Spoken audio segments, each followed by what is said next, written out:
Hey everybody, my name is Sean. I'm the owner of One With Nature, and I trust you are all doing well since my last video. Today's video is on kidney stones. You're in trouble now. And if you've had them, then you know that there's no fun to be had when dealing with the pain that kidney stones produce. And millions of people all around the world deal with this every year.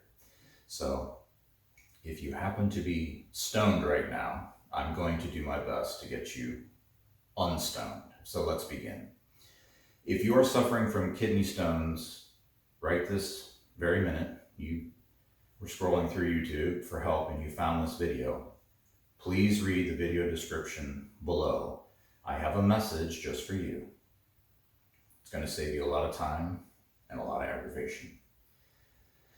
So, because of the topic that I'm going to be dealing with today, first off, I want to say that I am not a medical professional, and this video is not medical advice. It's presented for informational and educational entertainment purposes only.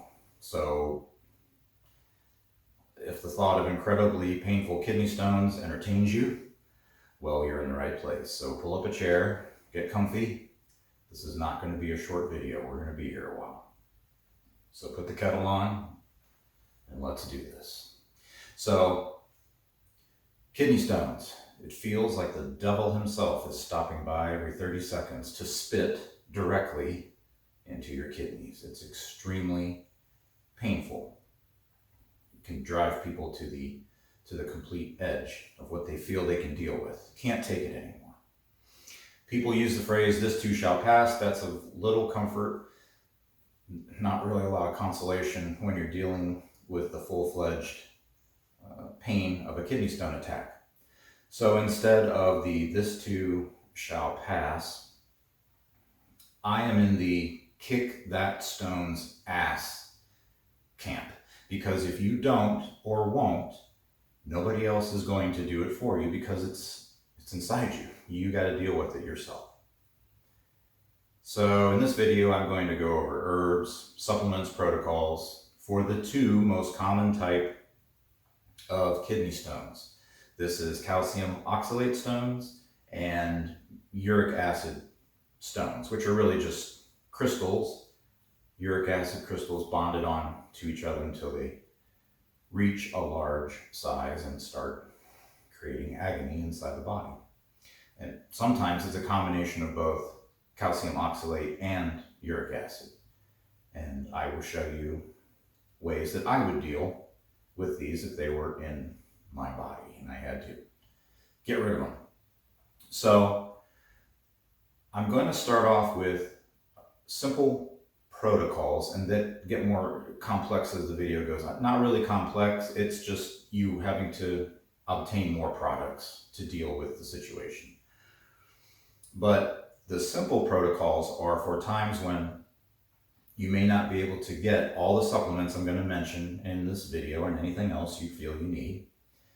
So if you hear a supplement or an herb described and it really resonates with you, get it now, because many items will be hard to get in the near future, I believe, due to supply chain interruptions. And a lot of these herbs I'll be discussing are from overseas, outside the United States, although some have naturalized their growth in the United States, but it's still a good idea to get them now.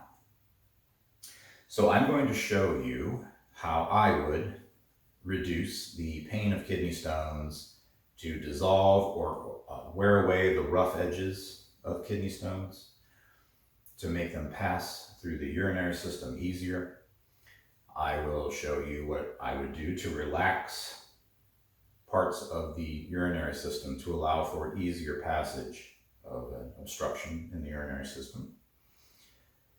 I will cover herbs and supplements to take to help accelerate the healing of any damage caused by a rough one of these, a stone going through your urinary system.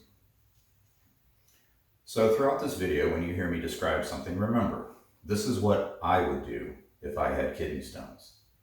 you watching, you can do whatever you want. And this is going to be a long video, probably, I don't know, maybe an hour and a half. This isn't going to be 10 simple ways to make your kidney stones vanish. Number 3 will shock you. This isn't that kind of video. All kinds of people get kidney stones, and there's all different types of kidney stones. And what works for one person won't necessarily work for someone else. So I'm going to give you a variety of options that you will be able to pick and choose from. And every option that you add into your daily routine when you're going through this will only serve to get you out of the situation faster, resolve this situation. Anything that I cover today has to have one of 2 requirements. Number 1, I personally have to have seen it work firsthand, not just once, not just 6 times, but dozens of times over the years that I've been involved with herbs and holistic health. And number 2, the second requirement is that someone with way more experience than I have, I'm talking 40, 50 years, who also had a mentor who was in it for decades, they have to have provided information which they have seen work countless times in their career. If you ask 10 different people for advice on kidney stones, you're probably going to get 7 to 10 different answers, all right? I can stand here and talk about countless ways that I've heard of to get rid of kidney stones. From cranberries and chaparral to cleavers, bone set, yarrow, oregano, gravel root, boiling the skins of potatoes for a half hour and then you drink the fluid, hibiscus flower, goat blood, I don't recommend that one, sodium bicarbonate, potassium citrate, ground up hibiscus, ground up cherry pits. It's endless, because when you're in the throes of a kidney stone attack, a person will take anything. And then if the stone passes, they will credit it. And so that's why I want to see something work over and over and over again, because then I start to see a pattern and not just one isolated instance. So yes, there have been successes with tribulus, horsetail, the Ayurvedic herb of Arona. Then you have banana stem, pellitory of the wall, parsley puree, goldenrod. But today I want to concentrate on a select few to give you the best chance possible. So unless I've actually seen it work, or someone who has much more experience than I saw it work countless times, then telling you about one folk remedy or another would really be a disservice to you. It's going to send you down a path of, I don't know. Let's try this. That didn't work. Okay, I heard about this. Let's try this. That didn't work either. How about this? It's sending you on a wild goose chase while you're in the worst pain of your life. And I don't want to do that to you. Nobody should have to go through that. So right off the bat, if you suspect you have one of these, a stone, an obstruction in your urinary system, and you have a fever, pus in the urine, blood in the urine, signs of infection, signs of sepsis, go to a doctor, get checked out. When you have something dragging its way down through these tubes from the kidneys, some people pronounce them ureter, other people pronounce them ureter. When you have an object dragging its way through this sensitive tissue, this flesh that is not built to be desensitized to something like a hard object dragging its way through here, you're going to have tears in the flesh here, all right? And since this is a warm wet, dark place, and your ureter is not see-through like this one is. If it is, send me an email. I'd like to talk to you. But when you have bacteria building up in a warm, wet, dark place, they're going to multiply as fast as they can because that's what nature is all about. Nature is about survival and reproduction. And many times a creature will put reproduction ahead of its own survival. So you do not want the bacterial version of Woodstock going on in here. A bunch of bacteria having sex, having a good old time at your expense. You have to deal with the aftermath of this massive bacterial overgrowth because of an injury that started from an object that cut, abraded, or tore the inside of the ureter. Okay? Because what's eventually going to happen is those bacteria are going to get the bright idea to go on a road trip up into the kidney itself. And you don't want the kidneys damaged by a bacterial infection. I've seen bacterial infection eat away bone, very well known. Nothing uncommon about that. What do you think it's going to do to the flesh inside of an organ? I don't want to see that happen to you. There are lots of people walking around with a GFR, glomerular filtration rate, kidney function, with 15% or less, and they have no clue. They have no idea in the world that this is going on inside of them. If you get a bacterial infection in here, and you have no clue that you already have a greatly, severely reduced kidney function, and those kidneys go on a walk, or the bacteria goes on a walkabout up into the kidneys, what do you think is going to happen? It's going to start destroying the sensitive tissues of the kidney, and now your filtration rate drops even lower. So now your kidneys are damaged even further. This could be deadly because if you're already at a 15% and you don't know this is happening in your body, say, wow, why are my ankles swelling? Why do I have these headaches? Why am I nauseous? Why do I have this metal taste in my mouth? Well, these are all signs of reduced kidney function. And now you're going to end up on dialysis if the bacterial infection damages the kidney too much. So if you have those signs, go to a doctor, get checked out. There's no shame in using antibiotics. If it's appropriate, use them. It's the misuse of antibiotics that has medical science over a barrel in some regards, regarding bacteria and the reproduction and being unable to stop them. So what we have here in simplistic terms, this is a plumbing problem and a chemistry problem, all right? So irrespective of how I got here, since this video is about what I would do if I had kidney stones, irrespective of how I got here, I have a blockage in the tube which leads from the kidney, drains down into the bladder, and it's blocking the free flow of urine. You're in trouble now.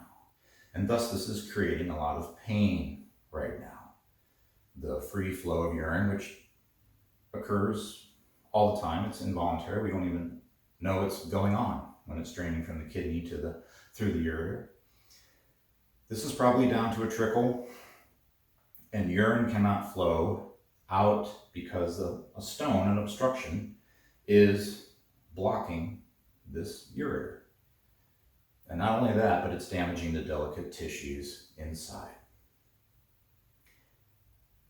When we use a kitchen sink, we are washing away what we don't want. And it flows down a drain and out into the septic system or sewer system, whichever one you have.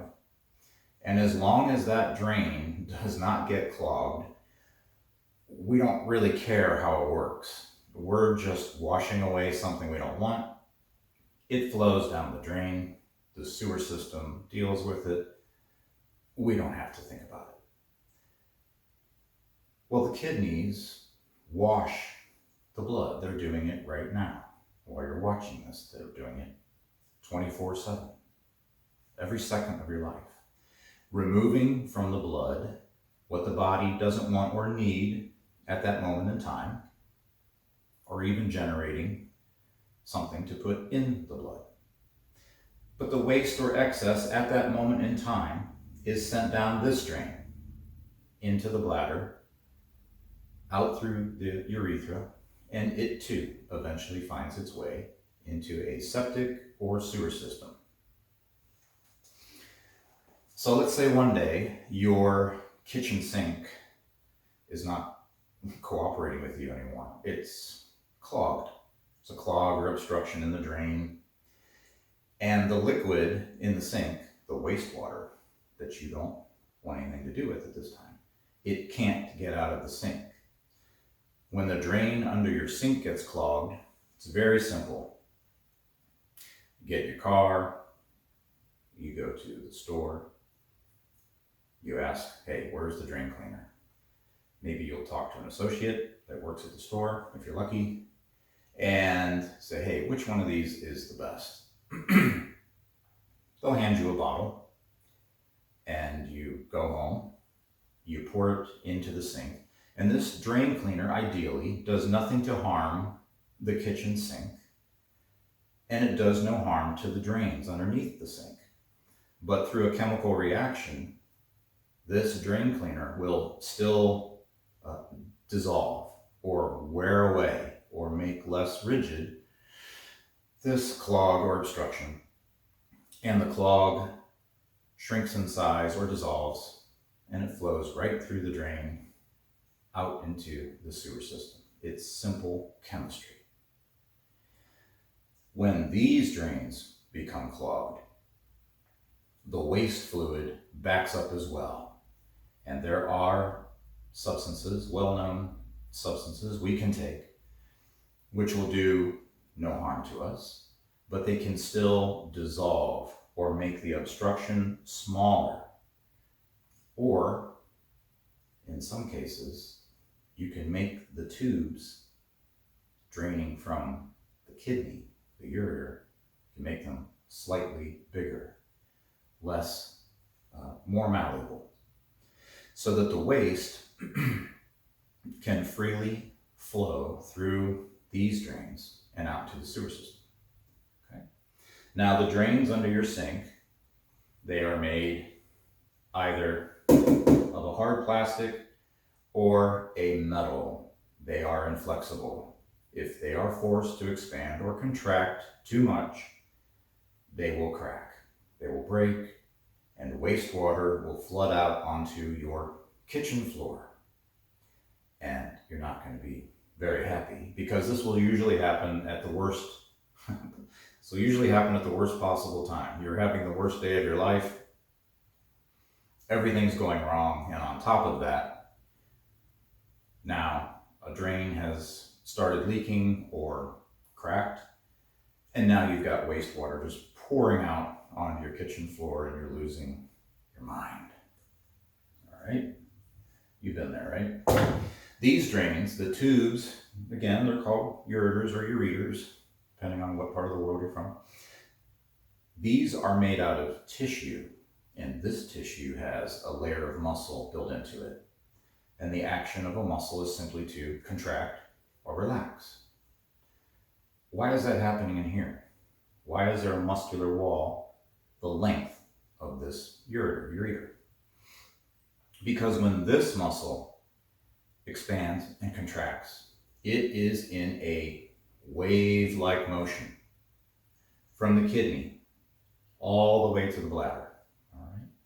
It's helping to propel the liquid coming from the kidneys down to the ureters into the bladder, and then out into the sewer system or your lawn if you can't hold it anymore and nobody's watching. So we as humans, we have an advantage here. Our drains, in times of need, we can adjust them, we can manipulate, and we can't do that with the drains, the hard, rigid plumbing in our homes. But because we're made out of tissue, we have ways to manipulate the flesh to get the result that we want within certain parameters. Of course, there's a limit to the actual flesh itself. There are substances we can use to relax this smooth muscle layer in the ureter and indeed the entire body. So normally this layer of muscle from the kidney to the ureter, the wall is contracting and relaxing, contracting and relaxing. Well, if you have a stone that happens to be in the ureter, this muscle in the ureter is going to constantly contract against the rough surface of this little troublemaker that we have stuck in the ureter. We're going to cause damage to the tissues. It's involuntary. We can't stop it if we don't have the information which will enable you to relax this muscle. It's going to result in a tear, which will result in a bacterial campground and a lot of pain and a lot of aggravation. So, what is our drain cleaner? What do we take? How does it work? So I'm gonna walk through a few things here, what I would do. And if you hear a weird name of a supplement or an herb that you don't recognize, all supplements will be listed below in the video description in the order that they appear in the video. And I might include time stamps for the video if I have time to do that. So I'm going to be mentioning a bunch of different ways to deal with kidney stones because it's about stacking probabilities in your favor, all right? Whenever we seek to improve ourselves, whenever we seek knowledge about any subject, it's because we want to move more smoothly through that human endeavor, okay? That's what life is. We are taught through the actions of others what to do or what not to do. Okay, well, I won't do that. Oh, I saw what they did. I'm going to do that too. That really helped them. So life is going to teach you this. A friend will teach you this. A mentor will teach you the ropes, tips, tricks, what to do, what not to do, how to stack probabilities in your favor. Nothing's guaranteed. But each little adjustment, each tip or trick that we learn serves to stack percentages in our favor, which gives us a greater opportunity for success. So if you went to a dojo or boxing gym, you say, I want to learn how to fight. I want to learn how to defend myself. And the head instructor, the only instructor in the boxing gym or the dojo, he only shows you one move, like ever. That's all he ever shows you. For weeks, months, years, he's only showing you one move. You're going to be really good at that one move, yeah. But what happens when someone attacks you in real life and it doesn't go to that one move that you've drilled in your head? No, you learn lots of moves. So we're going to learn how to stack percentages in our favor, because that's what you're doing when you're learning how to fight. You learn all different techniques because you're stacking percentages in your favor for success. So let's say we're stacking percentages, and the higher this goes, the better off we'll be. Can we take something which will prevent stones from forming in the first place? Can we take something which will start to erode a stone inside of us? Can we take something else? Is there more than one herb or substance we can take which will erode these stones? Is there a way to increase the diameter of the ureter to relax the muscle? Is there something we can take which will coat the ureter or the stone and make it slide through easier? Is there a way to heal cuts and wounds? Is there a way to stop blood flow, to stop blood from continually pouring out when we're cut? Is there a way that we can prevent a bacterial infection? Well, the answer to all of these is yes, you can. You can do all of these. And you're stacking success, the odds of success in your favor. So what led to the stone in the first place? Well, it's an imbalance, right? That's anytime we have a health issue, there's some type of imbalance. What imbalance is that? That's a whole other video. This video is already going to be long enough. But just telling you to drink water, that's not going to cut it for everybody out there for various reasons. And it can get really complicated, too complicated for a video like this. The stones could very well just be a symptom, and that, let's say the symptom, the stones are really being caused by another health issue you have no idea is happening inside you. Maybe it's a bacterial infection, and it leads to a type of kidney stone called a struvite stone, which is from a bacterial infection. So, of course, obviously you want to stop the bacteria from multiplying, but there's more to it than just that. I can tell you that if the pH of your urine is 6 or slightly above, depending on which kidney specialist you talk to, the chances of you ever having a uric acid stone just dropped off a cliff, because it's so difficult for a uric acid stone to form, for the crystals to keep forming into a large stone when the pH of the urine is 6 or above. The chemistry prevents it from happening. But if you go too far from 6 acidic to higher up, 8 and plus, now you're too alkaline, okay? And minerals will fall out of solution inside the urinary system, and it's going to form stones in the urinary tract, even the kidney itself.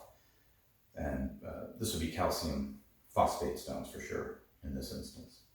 So urine with a too high of a pH value is not desirable either. So for chronic uric acid stones, how do you keep your pH at 6 or slightly above? Well, that's where a medical professional could come into play and could really help you. They can help you understand how to manipulate the pH of your urine if it's too acidic. They can tell you why, in your personal case, not generally, but for you personally, why sodium bicarbonate may not be a very good choice for you. Let's say you have high blood pressure and kidney stones. You need to increase the alkalinity of the urine in your particular case, but you can't take sodium bicarbonate because of the sodium in it. You don't want to jack up your blood pressure even more. But then they'll let you know about potassium citrate. Well, that's a good choice in your situation. So you got to let your doctor know what you're doing. For example, you do not want to upset the serum calcium and potassium levels. You don't want to get those thrown out of whack, because it's going to lead to health issues, quite possibly a heart attack. So this can get complicated, and you need an expert to help guide you through this little minefield here and help you come out the other side. Because just taking random amounts of potassium citrate, if you're trying to alkalize your urine, it's not a good idea, okay? So back to what I would do first, starting very simple, just for sheer simplicity. If I only had a grocery store to go to, I would squeeze the lemons, I would squeeze the juice of 10 lemons, put that juice into a gallon container, fill it up with clean water, and now I have a gallon of lemony liquid, and I would just constantly sip it, urinate, sip it, urinate, all day long, okay? And you can add some honey to it if you wish. You can heat it up in the winter for a hot beverage. You can drink it cold in the summer when it's hot outside. You're probably going to get sick of the taste of lemon, but little things we can do to make it more bearable during this time. So if you're not urinating while you're drinking this, or if the pain increases, you may have a stone that is blocking the ureter. All right. So you need to go get a CT scan. Go to the doctor, probably going to want to run a CT scan and see if the entire ureter is being blocked. So here's the hypothesis. Lemon juice contains malic acid, and malic acid dissolves uric acid. Okay? So if you have a uric acid stone, and you won't know unless you go get a CT scan and the blockage registers, they'll have a low number. It'll be between 200 and 600. HU is the designation. And the malic acid dissolves the uric acid stones, and your blockage either vanishes or gets much smaller so that you can pass it with a minimum of discomfort. And then in the future, you'll know what to do to keep this from occurring again. You can add lemon juice to your daily routine. So that's number one, very simple. 10 lemons, the juice of which is added to a gallon container. Fill up the balance of that container with water and add a little bit of sweetener, honey. Start drinking it.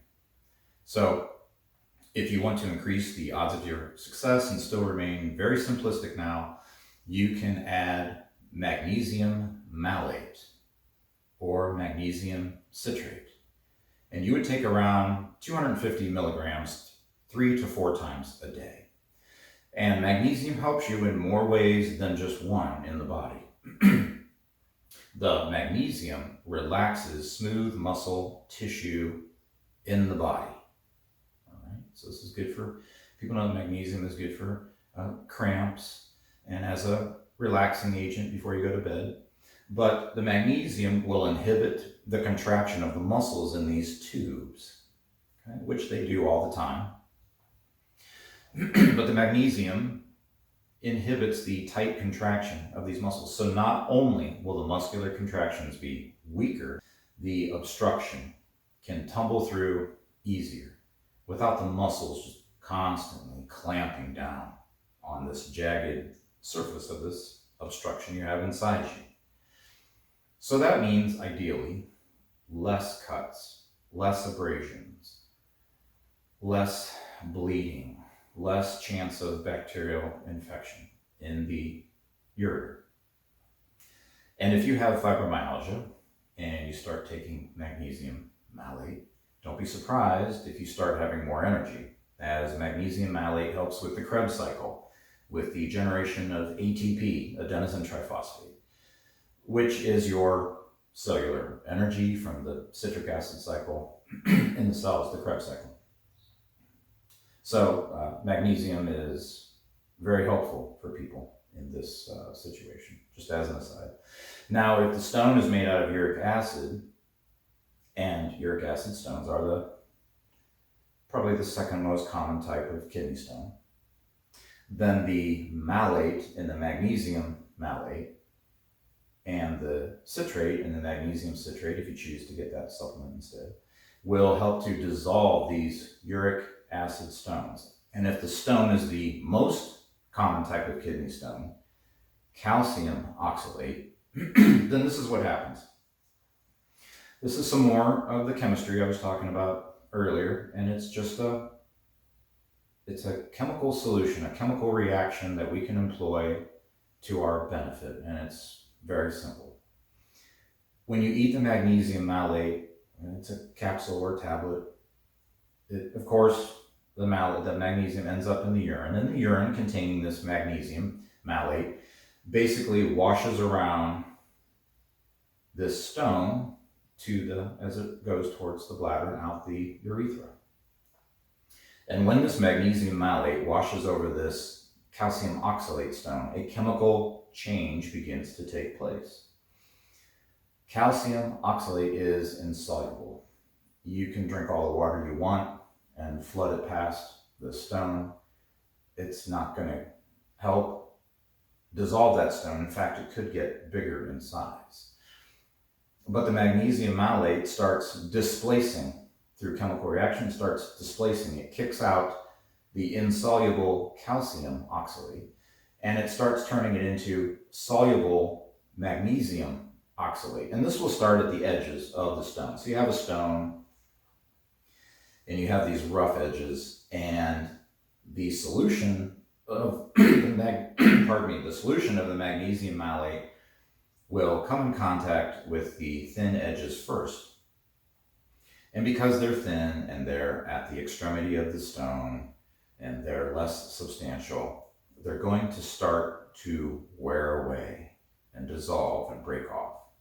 So the calcium oxalate stone, which starts off as jagged, rough, starts to smooth out, making it less jagged, smaller, and then the force of the urine is able to push it out of the urinary system. It'll make it less painful for you. There's still going to be pain involved, but it'll be less painful.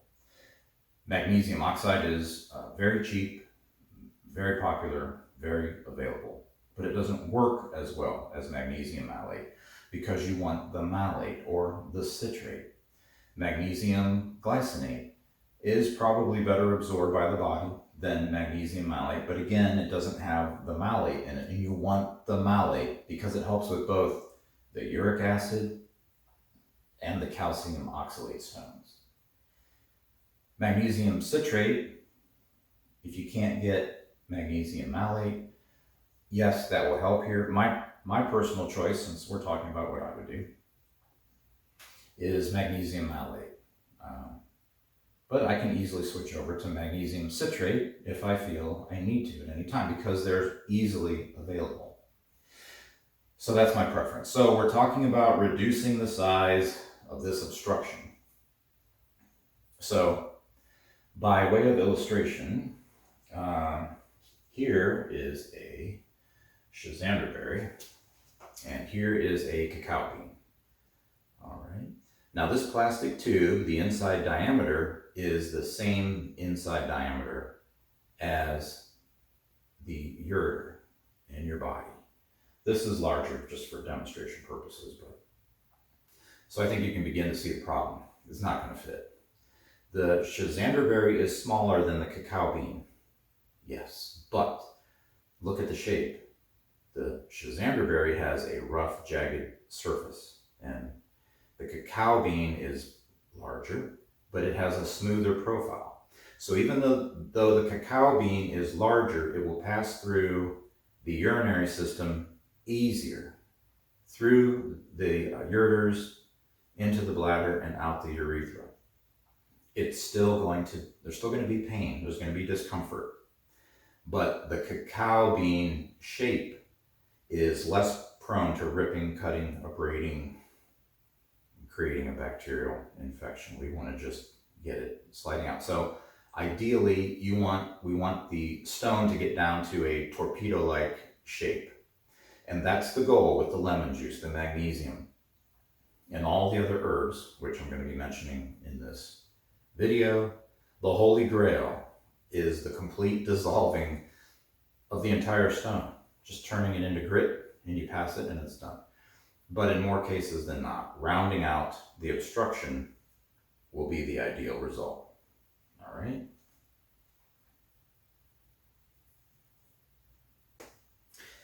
As an aside, if you are a chronic stone former, and there's lots of you out there, please look into B6, magnesium malate, and potassium citrate. This combination can make your life a whole lot easier. So please look into those supplements. You may already know about them, but if you don't, please look into those. There was a crew here doing some upgrades, and one of the foremen was a chronic stone former. He would get a stone every month, so every few weeks, develops a stone and spends the rest of the time of the month getting rid of it. So chronic stone formers can form dozens to hundreds of stones every year. Okay. This particular man was a blue-collar worker out there working with his hands to feed his family, and he has to deal with kidney stone pain on a regular basis and keep on working. And being active and working up a sweat, it does have the effect of dilating the ureter.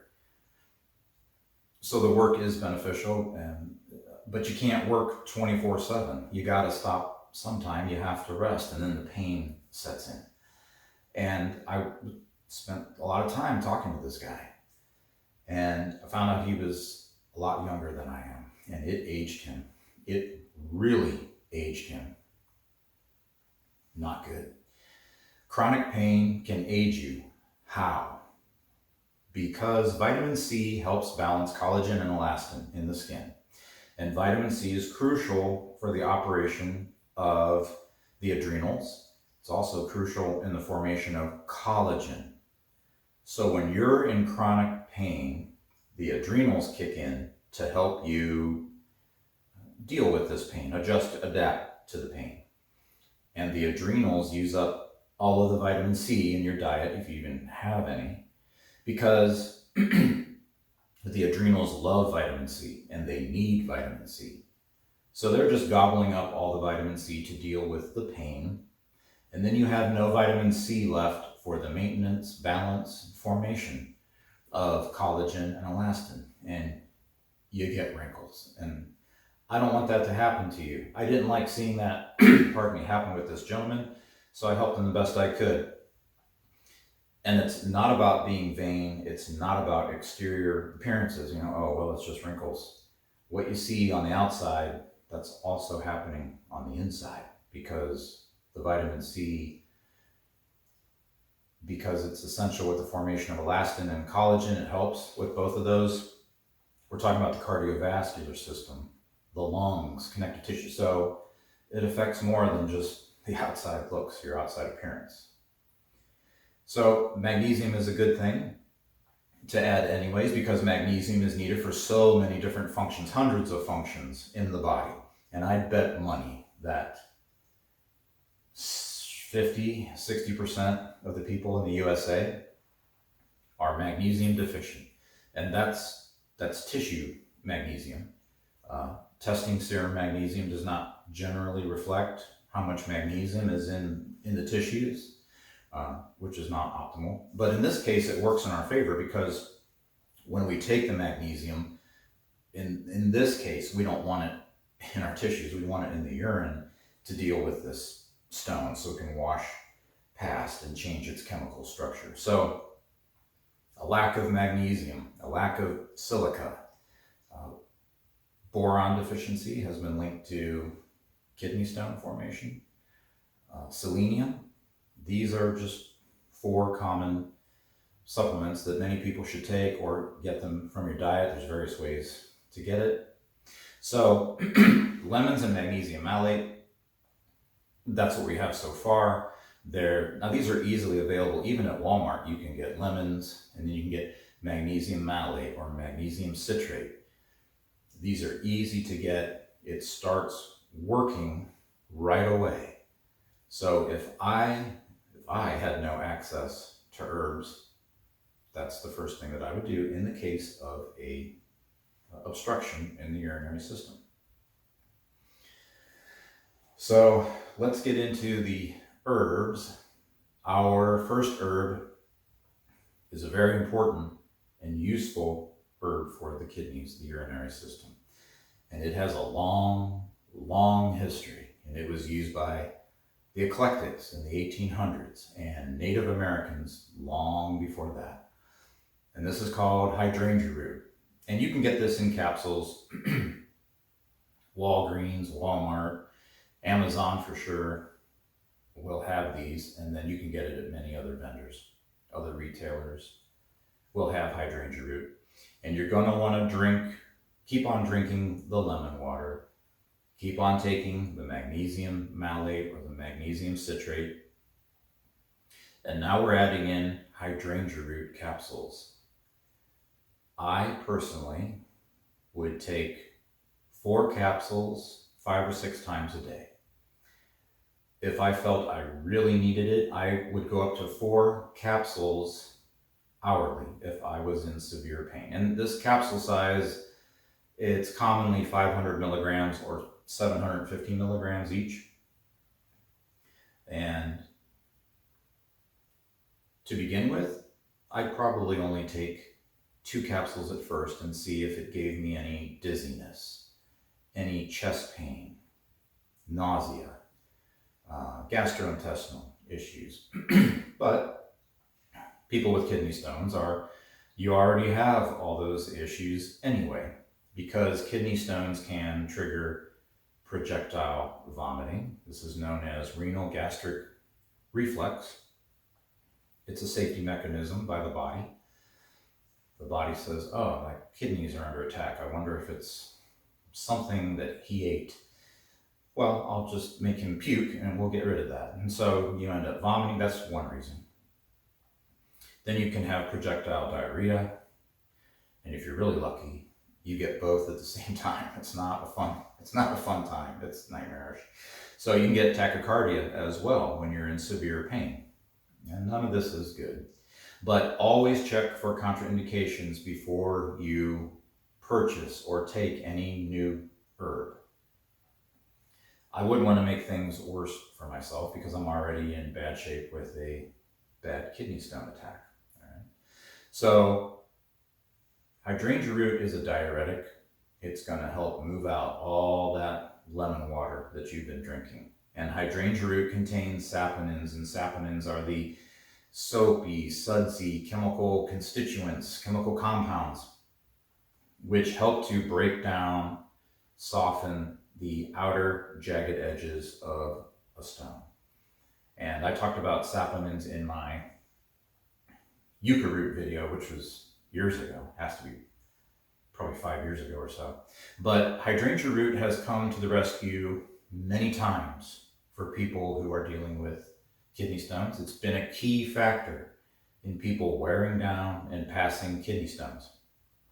Many people use Hydrangea Root for gallstones as well. And this is Hydrangea arborescens that we're talking about here. That's the species, Hydrangea arborescens. So hydrangea is the great analgesic, the great pain reliever for the urinary system. It's one of the signature herbs for pain in the urinary system. And especially when you have a pain in the kidneys that just radiates, pulsates out from the kidneys down to the groin. That is a signature condition for the use of Hydrangea Root. And if you've had kidney stones, then you know exactly what that feels like. Now, what I would do is, of course, there's directions on the label for taking the Hydrangea Root capsules. What I would do to possibly make it a little bit more effective is I would order the Hydrangea Root in capsules.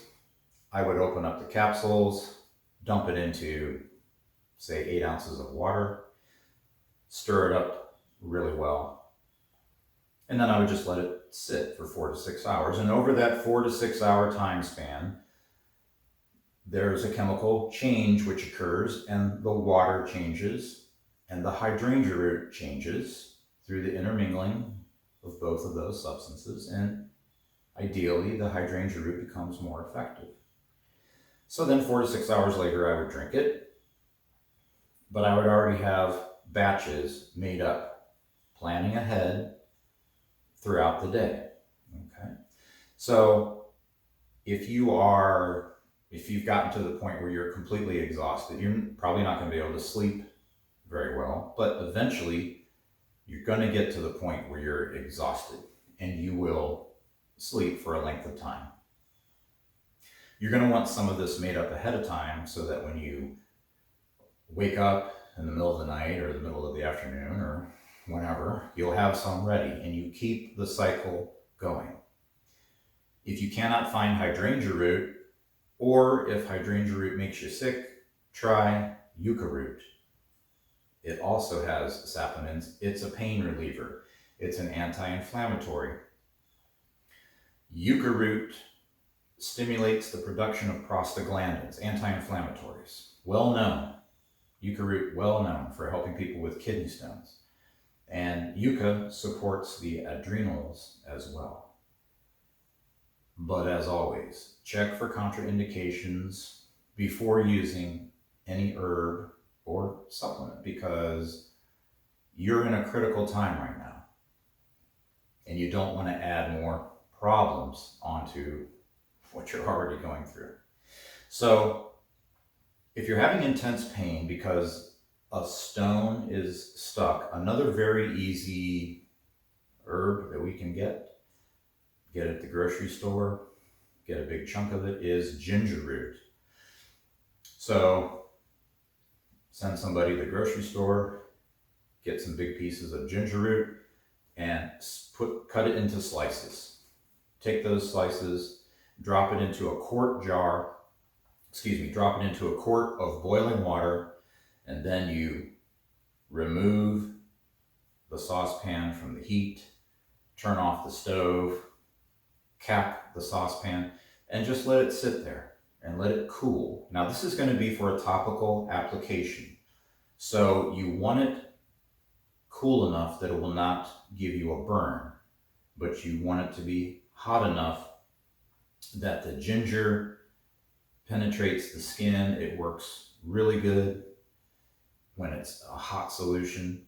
You take a thick cotton towel and you pour the ginger root solution all over the towel, and you have somebody pack it right on top of the kidney. Lay on your stomach, have somebody pack it right on top of the kidney. Now what this does is you're going to hold it there for 15 to 25 minutes. And this will actually has a really good chance of getting that stone. If you have a stone that's stuck and it's extremely painful, it can actually move that stone. Now it could move towards the kidney, or it could move down towards the bladder. We don't know which. But there's a really good chance in either case it's going to move, and maybe the stone has a tiny hook in it or a spike in it, and it's just stuck. And that kidney, packing that kidney on top, or packing that ginger on topically on top of the kidney area, has a really good chance of jostling that stone, moving it. Doesn't work 100% of the time, but it does have a long history of working. So try that. It's a great anti-spasmodic, and so is a nice hot bath. Hot water, sitting in a bathtub of hot water would be a good soothing anti-spasmodic as well. So ginger root works really well. And if you only have access to a grocery store, you've got your lemons, ideally you've got your magnesium, hydrangea root, and then you've got your ginger root. Okay, but as great as ginger is, if you have the chance to order something online, try and get some of this. This is called Khella, Khella. This is an extract, a liquid extract of the Khella seed. Khella is a plant which grows, this is made by Herb Farm. Khella seed is an extract of a plant which grows in the Middle East, Mediterranean, Egypt, and this is an anti-spasmodic. This relaxes all tubular structures in the human body. So it's not only good for, let's say a person has trouble breathing, it's good for the bronchial passageways, it opens them up, but it will also work for the ureters as well. Khella can actually dilate the ureters to the point, relax them to the point where a painful stone will just simply pass through into the bladder and then out through the urethra, because the urethra is a tubular structure in the body as well. This is a unique and important product to have on hand. It can be difficult to get because it originates from the Middle East. So if there's trouble going on in the Middle East, it's going to slow down the export of the seed, and then you can't make the product. So I've had this for quite some time. The label's all beat up. The reason I have this is because there's nothing like it. I have personally seen Khella lower really high blood pressure when nothing else was available. I'm not recommending that to anybody watching this. I'm just saying that's a signature of how well it works. You're going to want to use a small amount at first and see if you have gastrointestinal upset because of it. I have taken large amounts and nothing happened. I always like to test a product before I even recommend it to somebody else. But that's just me. General usage would be 1 to 2 milliliters 3 times a day. Me, personally, I'd probably be using it a little bit more than that. So, for many years, I have seen wonderful results from a plant, an herb known as Chanca Piedra. Chanca Piedra is known, very well known in tropical areas all over the world. There's different species. Phyllanthus neruri is probably the ideal species for kidneys, kidney stones, kidney health, urinary tract health, liver health. It's used in many different ways, and it's called by many different names around the world. It's called Gulf leaf flower, black catnip, Creole senna, carry me seed. When I was in Jamaica, it was called, it was for sale there, it was called carry me seed. And in India, it's used for fevers and liver ailments. It's used for hepatitis. Chanca Piedra is mentioned in this book. This book is called Herbs and Proverbs. It was written in the mid-1970s by a herbalist known as Arona Peterson. She was a very well-known herbalist who lived on St. Thomas. She was well known in the Virgin Islands. I have seen this book going for $500 on rare and collectible book dealers' websites. I don't know if that's a legitimate price. I have no idea. Maybe it's just a Hail Mary to see if somebody actually will pay for it. But I found this copy on another rare and collectible book dealer's website, and I paid $10 for this. So I just feel lucky to have it either way, irrespective of the cost.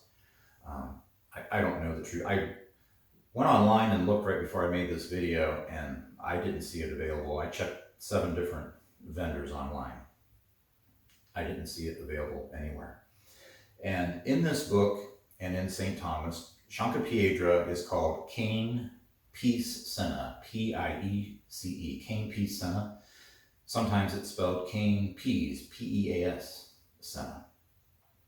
But at the time this book was written, Chanca Piedra was easily one of the most well-known herbs on the island. It had many purposes: stomach ache, dengue fever, malaria, excess uric acid in the body. You would take it for excess uric acid in the body. Probably useful for gout in that case, but it was also widely used for weakening, killing, and then purging little creepy, crawly critters, which sometimes end up in our intestinal tract and other places. So the protocol was to drink fennel seed tea or eat pumpkin seeds for 2 to 3 days. And then on the 4th day, you would give, let's say a child with pinworms, you would give them Chanca Piedra as a tea. And this was the killing, this was the final blow. It would finish them off and then purge them right out of the body. And this is a book I found online. This came directly from the Virgin Islands. This is more of a clinical, dry read. It's not like Herbs and Proverbs. This goes over probably, I think it's 68 different herbs that grow in the Virgin Islands and are used medicinally. And I like reading books from lands where the actual herb is used, because sometimes you read something online or in a herb book and then you talk to the people. You travel to that exact land and you talk to people and they don't know what you're talking about. So the way it's used and the way people say it's used sometimes can be 2 different uses, but many herbs are multitasking, so it's no surprise that people from different areas of the world would use the same herb in ways that are unknown in other lands. So I like Chanca Piedra. It is one of my favorite multitasking liver and kidney support herbs. It has many effects on the body. It can lower blood sugar and other effects which are outside the scope of this video, which I could get into, but I don't want to wake up one morning and see my channel gone prematurely. It might happen anyway. If that gives you a clue as to what Chanca Piedra can help with. So Chanca Piedra, sometimes you come across an herb and it just seems custom made for a health issue, a specific health issue, and Chanca Piedra seems custom made for kidney stones. So it's an antispasmodic, so it relaxes the ureters, allowing for the easier passage of an obstruction inside of you. It's an analgesic, so it's a pain reliever, helps reduce the pain of an obstruction in the urinary system. It's an anti-lithic, so it reduces or changes the composition to something a little bit more forgiving, a little more easy to dissolve of an obstruction. It's an antibacterial, so if that's a side effect of having rips and tears, then Chanca Piedra can help with that. So for many years, I've said that herbs, roots, barks, leaves, substances like mumio or shilajit, these are like cheat codes for life, okay? So you play video games, you can't get past a certain level. If somebody says, what about cheat code? And you say, what? There's a cheat code? And they say, yeah, just put this in. And then it helps you, all right? So if you've ever felt like the game of life was, the deck was stacked against you, then you might want to try out cheat codes and you might be surprised at how well it helps.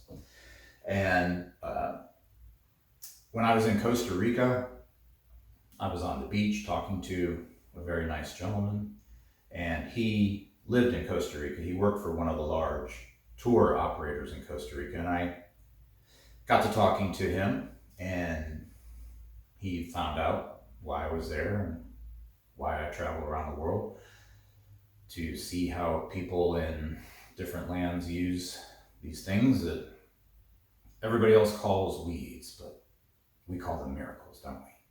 And so his whole expression changed, and he says, oh, what do you have for kidneys? I've got kidney stone, I've got kidney pain, do you have anything? And I thought, are you gotta be kidding me? You gotta be kidding me. I've got exactly the thing for this guy. So I told him to wait there, don't go anywhere. I ran up to my room and I grabbed a bottle of a Chanca Piedra extract. And I came back down to the beach and I explained its use, took it from my hand, and he listened intently to what I had to say about it. And it grows in that area of the world. So he unscrews the bottle, starts taking it right there on the beach. And I had to jump over to Nicaragua for a few days. So I was gone for a few days, and I went over to Nicaragua to see what was going on over there. That was interesting. But when I came back, I had not seen this man for 3 days. And I saw him on the beach. He was totally different. He was all smiles, happy. Facial expression was completely different. And all the pain was gone. He understood. He had been a kidney stone sufferer before. He understood what was about to happen. He took the Chanca Piedra. Pain's all gone. Very grateful. He says, what do I owe you? And I said, you don't owe me anything. And he said, how much was that bottle? I want to pay you. And I said, you don't owe me anything. This is what I do. I love this. And he said, I want to give you something. So he reaches in his backpack and he pulls out a 5-pack of cigars in a wooden box. He says, I want you to have this. And it said Cohiba on it. I don't think they were Cohibas. But he wanted to give me that. He just wanted to give me something. So he gave me those 5 cigars in a wooden box. So I said, thank you. I took them and I still have them as a souvenir of helping a stranger in a faraway land with just a simple herbal product. So I personally take Chanca Piedra with me whenever I travel outside of the USA. The last thing I want to do is end up in a hospital because I have kidney stones outside the country. I understand there are always risks when I travel outside the USA. Sprains, tears, broken bones. I've accepted that. I understand that, and I bring stuff with me to deal with that. Kidney stones, not happening. No way. It is not happening. So the reason I take the Chanca Piedra with me is because I have received over the years, just so many people have told me about how Chanca Piedra has helped them with kidney stones and other issues, but this is about kidney stones today. So that's why I take it with me. A lot of the things that I've been told, honestly, it would be really hard for me to believe if I did not have any experience or knowledge with herbs and how herbs help people. It seems too good to be true in some cases. It doesn't work 100% of the time. Nothing does. But when it does help, many accounts of helping people that just seem crazy. But they told it to me firsthand, and they were very relieved. You know? So it's never been a situation where my car mechanic's sister has a hairdresser whose niece is a bank teller, and they told her that someone they know, it's always been firsthand. It's always been firsthand from somebody that actually had it happen to them. They actually used the Chanca Piedra, or they personally knew someone in their family or a best friend who took the Chanca Piedra. So I was telling a friend of mine who is no stranger to the use of herbs, been dealing with for decades. And I was telling him about this video. I was getting ready to make a video on kidney stones. And he told me an account of his 95-year-old father who had kidney stones. And they were going to perform a medical procedure where they go up into the ureter mechanically to pull the stone loose.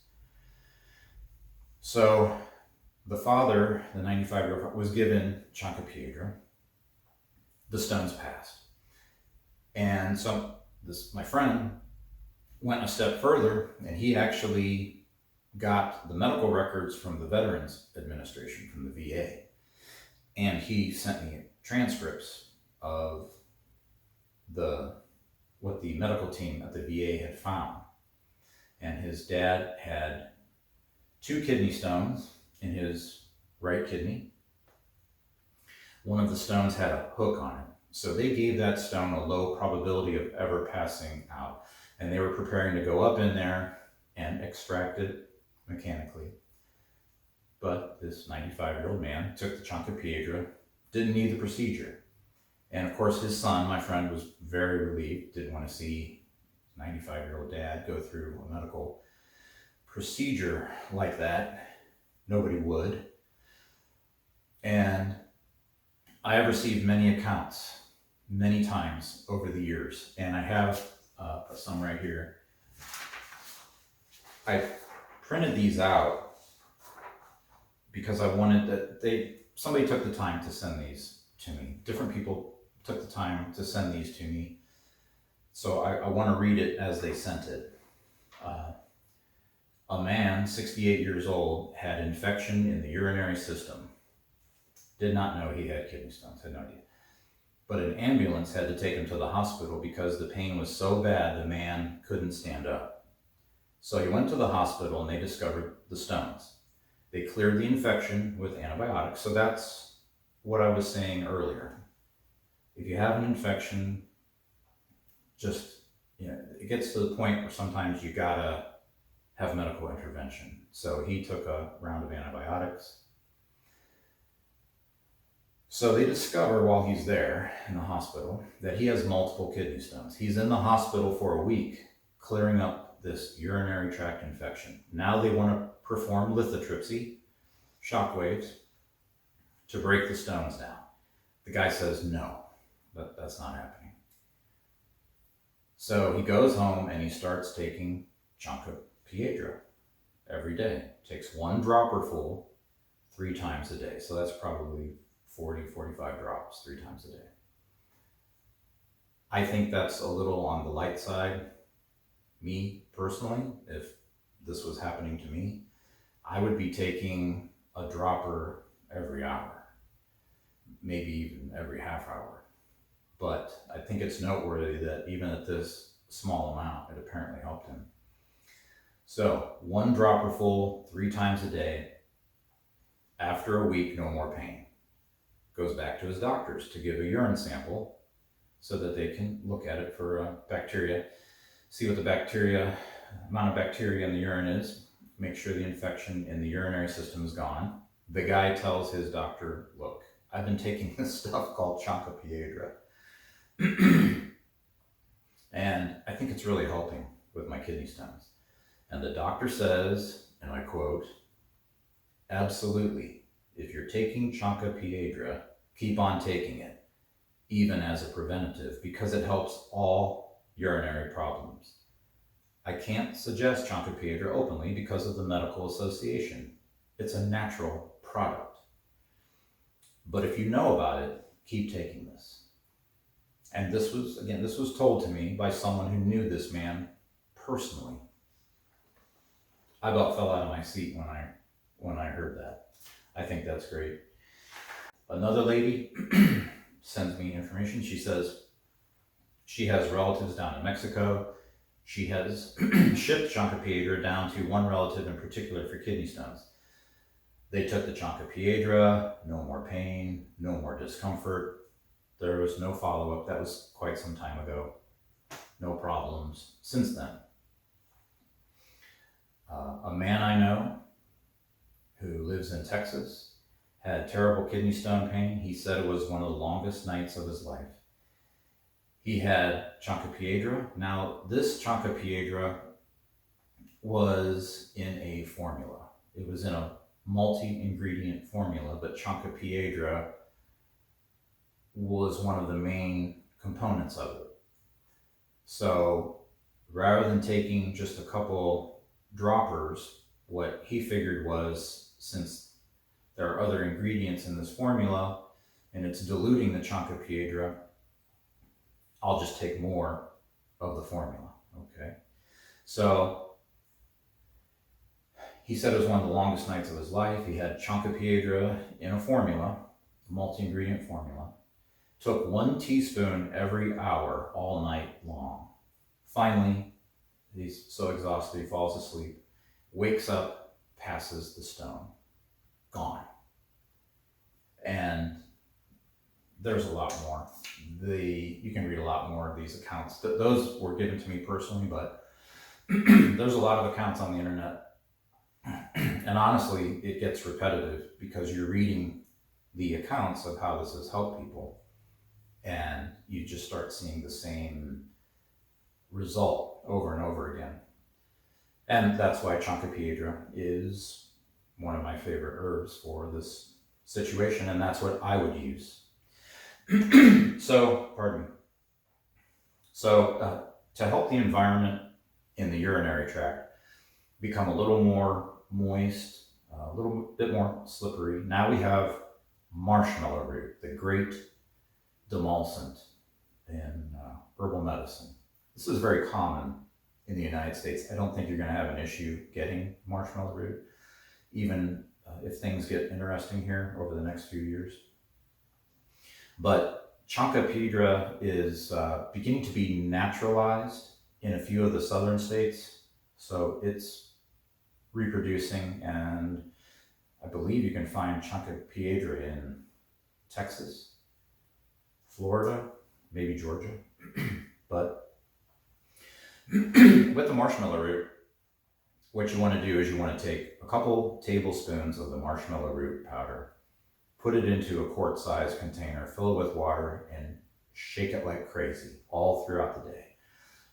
And you're going to do this for 4 to 6 hours.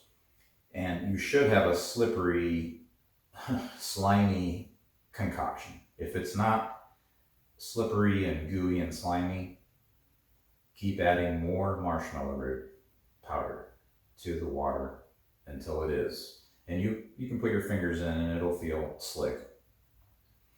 It's not a pleasant thing to drink. It's kind of gross. But the end result is this will create a slick, moist environment in the ureters. That's the hypothesis. How it actually works, because it's carb rich, you would think, well, once it goes through the stomach, duodenum, the digestive system, what happens to it? That's open for debate.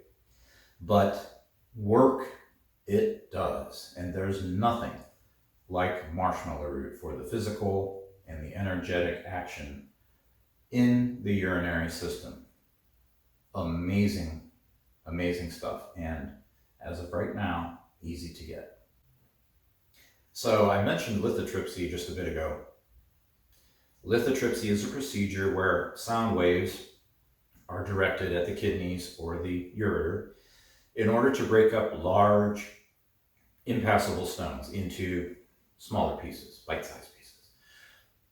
And then these small pieces will come out one by one, and it could take weeks or even months for all of the pieces to come out.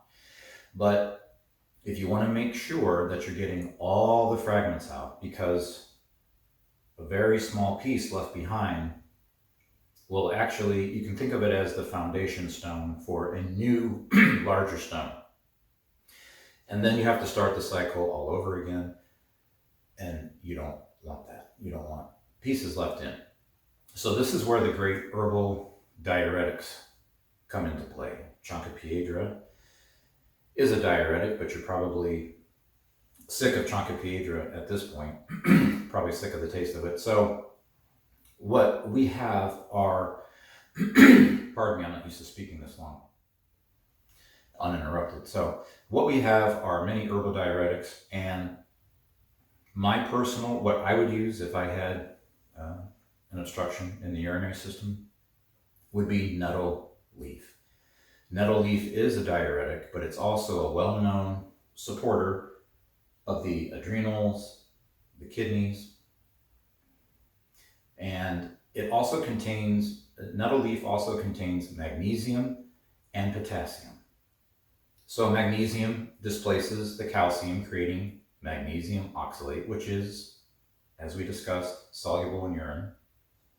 And the potassium in the nettle seed combines with uric acid, creating potassium urate, which is soluble in urine as well. So again, we're back to that chemistry problem. How do we take something that will end up in the urine and displace or chemically change the structure into something which will be dissolved in the ureter? And nettle leaf is one of those that helps to reduce the size of these obstructions. And if you combine nettle leaf with nettle seed, this is a really great idea to fortify the kidneys after a traumatic event like lithotripsy, because lithotripsy can be traumatic to the organs. It can damage internal organs. That's one of the precautions that they give you. So nettle seed is a fantastic tropho-restorative for the kidneys themselves, and it does have an action on the adrenals. But you got to have a kidney that is still somewhat functional. Sometimes the kidney can be so degenerated, it's difficult, even with the best that we have to offer herbally, to regenerate a kidney, to get the filtration rate jacked up to where a person can avoid dialysis. But adding in some astragalus root to the nettle leaf, nettle seed combination will be very helpful here. Astragalus is a great friend, a great fortifier for the kidneys and the heart. Astragalus is good for the heart as well. Another herbal diuretic is goldenrod.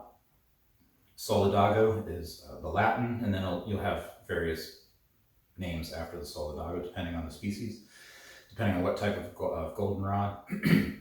But this goldenrod is the great herb for kidneys and the urinary system, not only for infections of the urinary tract, which goldenrod does excel at, but goldenrod also helps to flush out these small fragments of the kidney stone, which have got a kidney stone which is busted up into pieces during lithotripsy.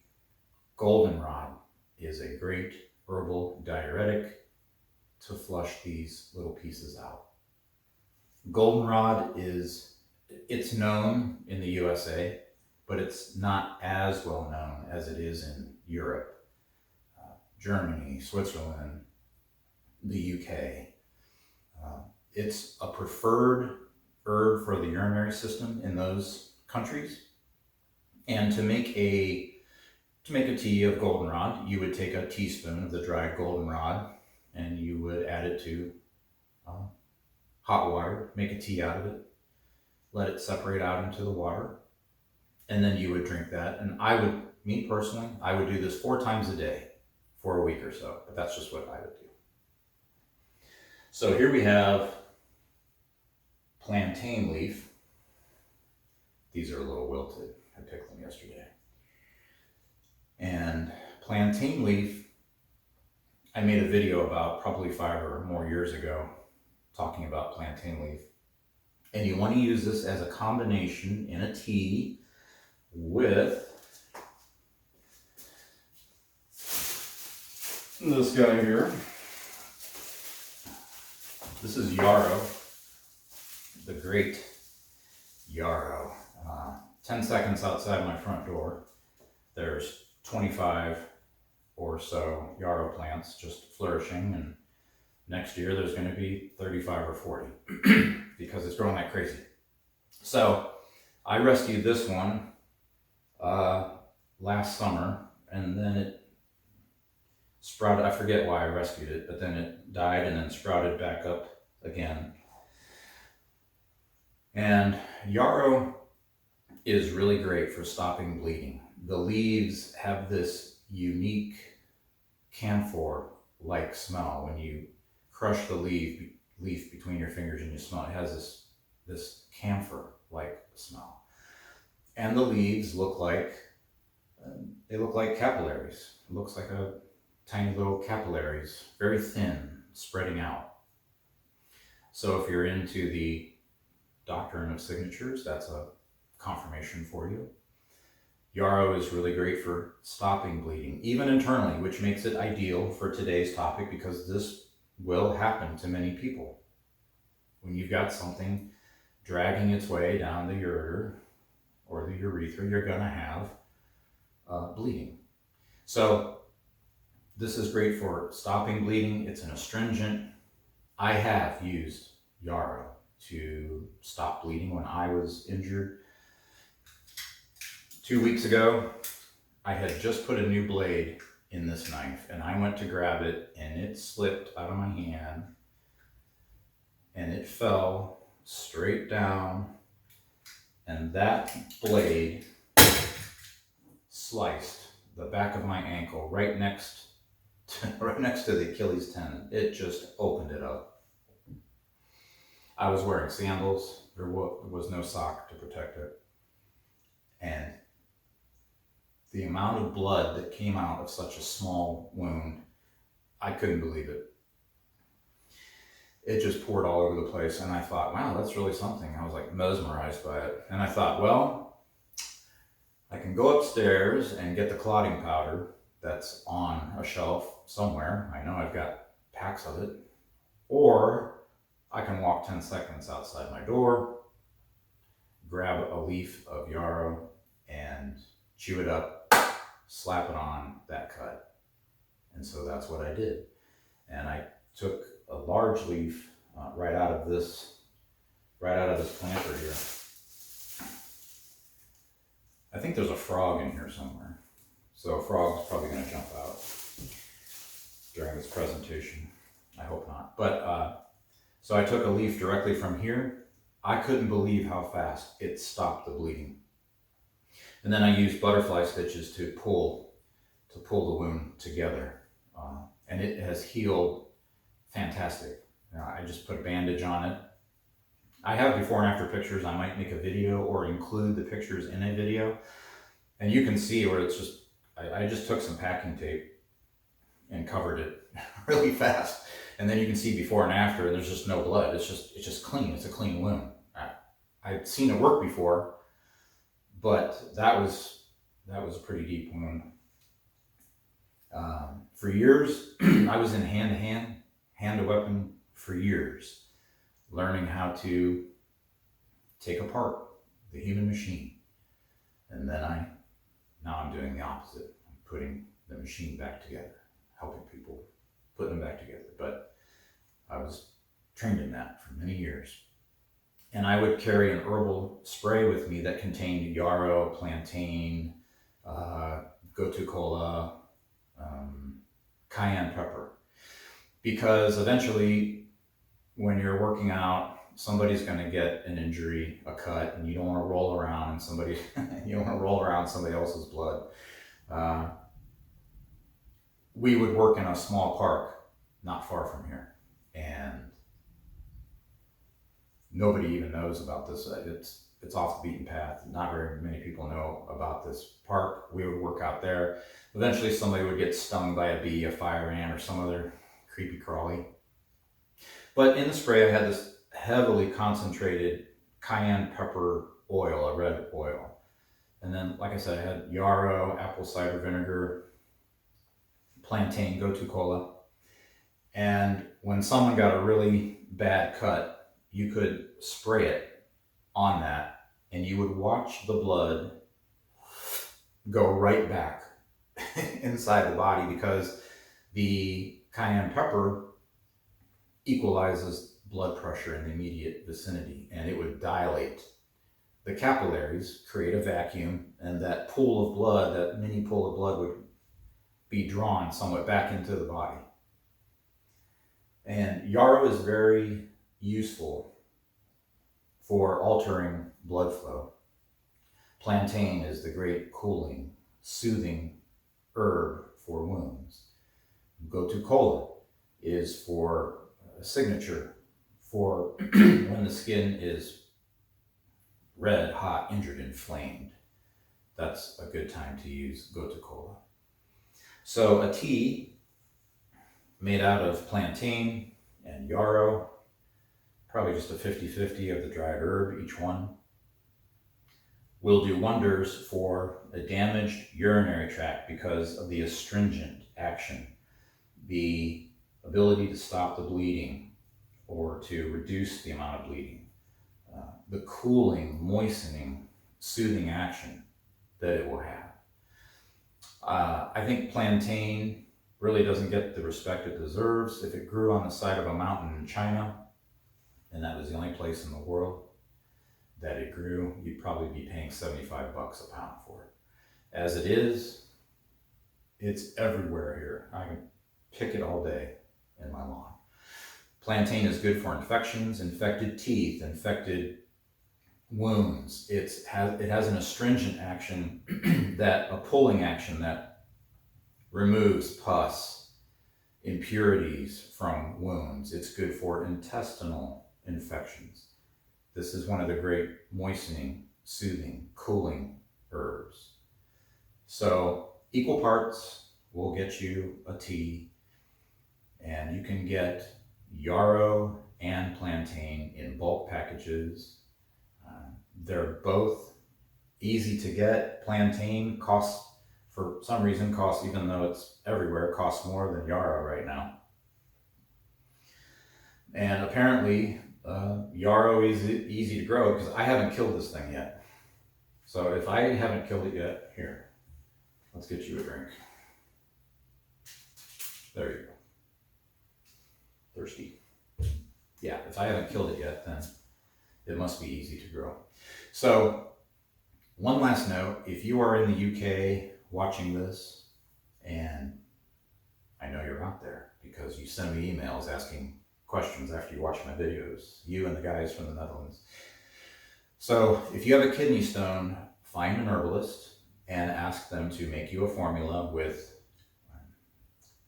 pellitory of the wall, parsley pure, and throw a little goldenrod in there, and whatever they deem appropriate, because they'll be talking to you personally. They'll be able to see you, and they'll see things about you that they will understand that you need in that formula. And this herbal combination has a really good chance of helping you immensely. Pellitory of the wall is not, you can get it in the US, but it's not common in the US. It's native to Europe, native to Asia, grows up the sides of homes and walls, where it gets its name, pellitory of the wall. And it's more commonly used in the UK. So I think that combination, this is like a Hail Mary that I put in at the end of the video for people to watch to the end of the video. This is not a well-known formula in the US. There's many herbalists that know about it, but it's not well-known, and not like Chanca Piedra is well-known.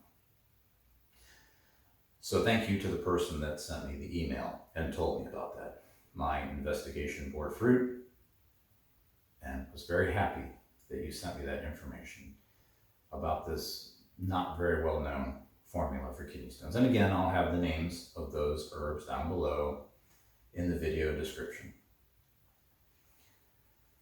So yeah, so this could go on for another 2 or 3 hours easily, but that's about 14 or 15 herbs, I believe. So that's a good amount, plus magnesium, plus the magnesium malate and magnesium citrate, plus the lemons, okay? Don't forget the lemons. If your lemon looks like this, it's not a real lemon.